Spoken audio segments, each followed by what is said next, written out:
Ketika kita berbicara tentang seseorang, ada begitu banyak perbedaan baik fisik maupun kepribadian.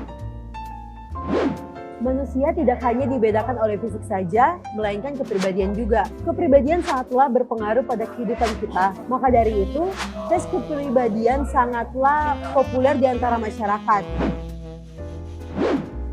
Ya walaupun itu juga berpengaruh karena manusia kepo aja sih.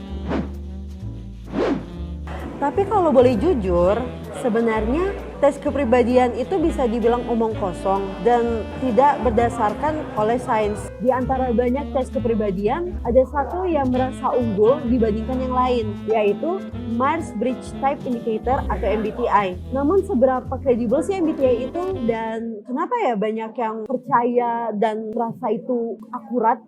Untuk menjawab pertanyaan tersebut, simak video ini bersama saya, Elizabeth Sabelita Manopo, mahasiswa S1 Teknologi Pendidikan Universitas Negeri Malang.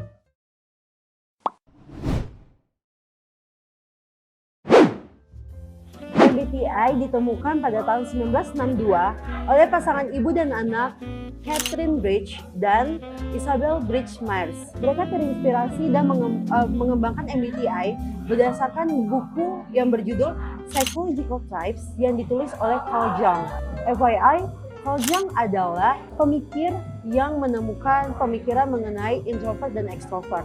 Nah, untuk cara kerja dari MBTI sendiri, MBTI itu membagi sifat manusia menjadi 4 kelompok. Yang pertama, ada introvert versus extrovert, di mana ini bagaimana seseorang mendapatkan energi mereka dari diri sendiri atau dari orang lain.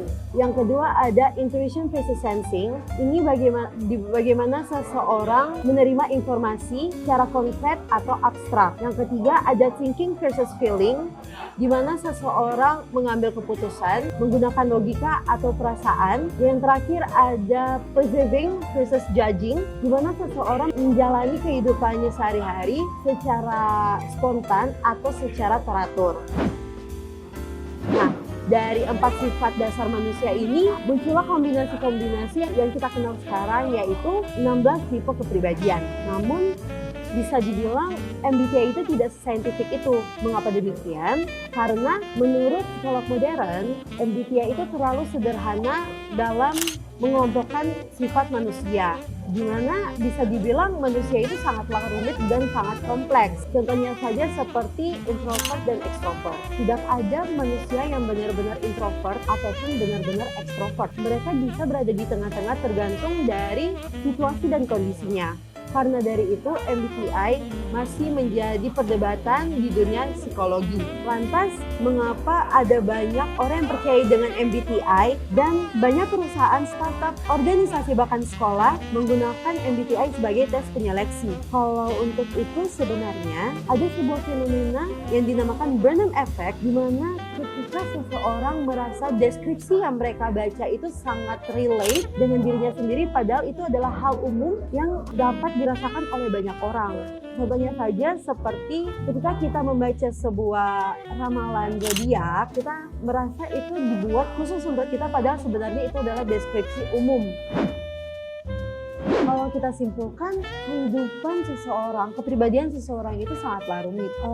Jika pengelompokan seperti introvert atau extrovert, thinking atau feeling itu sebenarnya sangat sederhana dan bisa saja seseorang itu berada di tengah-tengah. Meski begitu, tidak ada salahnya untuk mengambil tes kepribadian khususnya MBTI untuk mengenali diri sendiri. Itu saja sedikit penjelasan dari saya mengenai MBTI. Saya Lita.